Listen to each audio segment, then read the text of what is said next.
Pour modifier et contrôler efficacement votre fichier N4DS, utilisez le menu Traitement, Assistant N4DS, puis le bouton suivant. Le bouton Parcourir vous permettra de sélectionner le fichier à contrôler. Dans notre exemple, il est sur le bureau.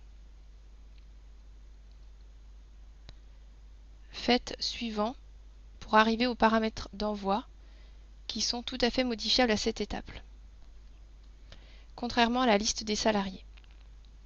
À l'étape suivante, vous retrouvez les périodes d'activité et la dernière étape consiste à utiliser ou non le rapport d'anomalie, l'état de contrôle et la visionneuse. Dans notre cas, nous choisirons d'utiliser les trois outils. Premier aperçu, le rapport d'anomalie qui détaille les erreurs détectées. Seconde édition, l'état de contrôle qui récapitule le contenu des informations de votre fichier N4DS. Vous pouvez l'utiliser via le menu Fichier imprimé. Nous allons dorénavant corriger notre erreur.